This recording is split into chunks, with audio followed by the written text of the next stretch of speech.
Welcome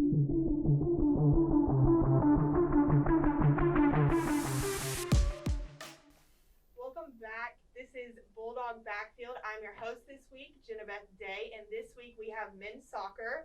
This is Kuda. He's a senior on the men's soccer team. For those of you who don't know him, why don't you introduce yourself a little bit? Yeah, so I'm Kuda Nhiwatiwa. I'm from a small town called Durham in England. And yeah, I've been playing on the Tennessee Wesleyan men's soccer team now for 4 years. Nice. Yeah. You've been on this show multiple times, right? Yeah, this isn't my first rodeo. That's what I thought. Yeah. So with that being said, and you being overseas, what was that, and you being senior this year, you've been here for a few years, how was your transition from England to here? I mean, for me, I like to jump in like the deep end. I like to chase new things and stuff. So it wasn't too hard for me to come out here and chase my dream of playing football. I think obviously there's a culture change from England to America, and I think I needed to learn how to adapt to that. But after the first semester, I think I settled in quite quickly, and it became second nature to me. So. Awesome. Jumping into the soccer questions. Your team hasn't lost a game in over 13 months, I think. Yeah. How does that feel? Oh, I mean, it feels great. Hate losing. So right. I mean, it's a really good feeling to have. Yeah, definitely. Is there anything that you guys are doing different as a team or even as an individual from last year to this year? As an individual, that's easy. I'm definitely taking it very seriously as my last shot. Right. So for me, I'm doing everything I can and more. Trying to take care of my body, so I can not be injured and stuff. And I'm just trying to take things as seriously as possible. Watching as much tape and stuff. Trying to improve my personal game. For the team, not much has changed really. We've always focused on playing with the ball at our feet, moving it quickly and stuff. We've always had the same philosophy at our team. Now we've added to our depth in the team, in the squad itself. So it's just allowed us to play a much higher standard for longer throughout the game. Obviously, when you have like 11 players and then you have to serve, and then the quality drops. But this year, as soon as we've had substitutions, they've been very good, very energetic. They've lifted the tempo, lifted the speed. So it's just allowed us to compete at a higher standard for longer. Do you guys have a lot of new players this year? Yeah. We had a big freshman class and a few transfers as well. Very good players as well. Very, very good. That's good. So again, with that being said, you guys have also had 6 straight shutouts in the last 8 games. That's pretty awesome, and that can stand in itself.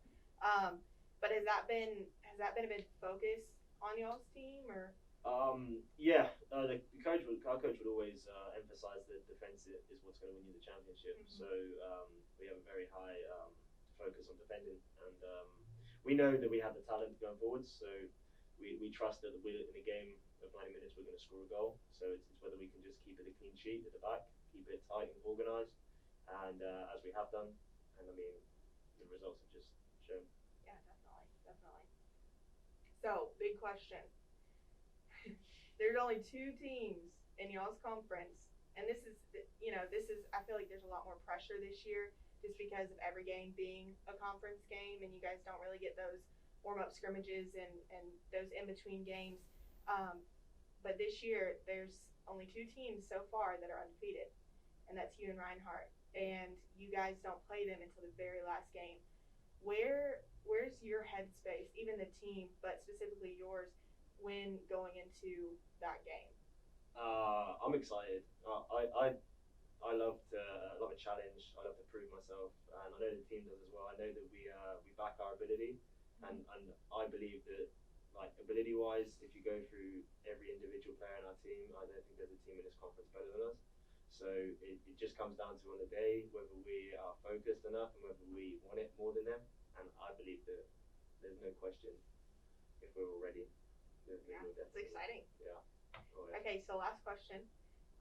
With this being your senior season, what has thus far been the best moment throughout your soccer seasons? Yeah, that's a tough one. It'd probably have to be when we won the conference championship last season. Obviously at home to Union. they're very interesting crowd. Yeah. So it was like it almost became personal Mm-hmm. halfway through that game, and seeing it off to the end and the final whistle and the celebrations that followed was pretty special. Definitely. Yeah. Okay, so to end the show, we wanted to do something a little bit different. We might call it a few of your teammates, but that's okay. Yeah. So this is teammate most likely. First person that pops into your head, just say it out. Say sorry later. Okay, so teammate most likely to score on the wrong goal. That's probably me, no cap. Like, I've done it before, and I will probably do it again at some point in my career. Worst feeling in the world. But I can't say anyone other than me for that one. That's okay. Yeah. Okay. So who on your team would you most likely not want to face on the field? That's tough. We've got a very, very high talent team. I'd probably say Montel. Every time in training I come up against him, he's so tricky. He moves the ball, he's at you, doesn't give you a second. If you win the ball off him, he's back at you. So it's like, he doesn't really give you a rest. Yeah. So I think I'd say Montel. Okay, so last one. Teammate most likely to be late to the bus. Again, I'd probably say Montel. He knows. Yeah, well, I think it's a tough one. There's a few lads that are sometimes a little bit late, but yeah, he probably wouldn't agree with me, but I'm sure the other lads would. That's okay. Yeah. Well, thank you for coming on today's show, Kuda, and thank you. I hope you guys enjoyed today's show, and thank you for tuning in to Bulldog Backfield. We'll see you next week.